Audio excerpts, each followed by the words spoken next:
have a new spin on tuna and grilled cheese for you. It's something real simple. It's not real big or anything, but here is my little secret. Garlic stuffed olives, and it's this brand. These are awesome. And I chopped up 2 of them, and I'm going to add them to my tuna, which is 4 ounces, and I already made my tuna the way I like it. I have some Colby Jack cheese and some bread. Use any bread you like, and I also use real butter, which I already have my bread buttered. And what I'm going to go ahead and do is I have my stove on and my pan going, and I put a little bit of butter in the pan to melt it. And I have it between 2 and 3, so I'm going to put this sliced bread, butter down on that. I'm going to start letting it go, and then I'm going to add the tuna and spread it across. Well, first I'm going to put this in my tuna.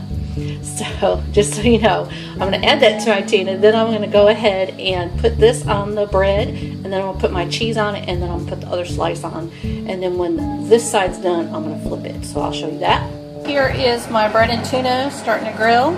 And something else that I wanted to mention is this is so nicely spiced that I'll shake it up and add the juice to the tuna. That's one reason why I like this so much. It's just so nicely spiced. So there we go. And you will be able to make about a sandwich and a half with this, depending on how thick you like your tuna on your bread.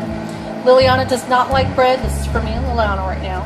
And so I'm going to leave hers in a bowl, and I'm going to shred some cheese on top of hers, and then I'm just going to let it, after I'm done with this, I'm just going to let hers grill just real quick just to melt the cheese, and then I'll put it back in a bowl for her to eat. And then here you can see that I will add the cheese.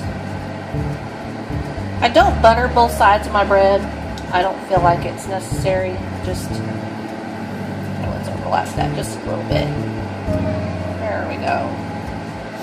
And then I'm going to add this slice with the butter side up. And I'm just going to let that sit there and melt and grill. And then I'm going to flip it.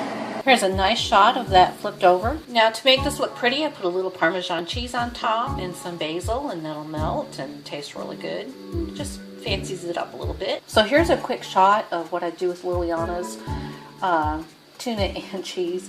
Since she won't eat it on bread, I just melted a little bit of butter in the pan, and I have this on 4 right now, and I'm just going to kind of lightly grill it until the cheese starts melting, and then I'm going to take it off and put it in a bowl for her. Okay, so here's just one more shot of that tuna. It's now melting the butter and the tuna's warm.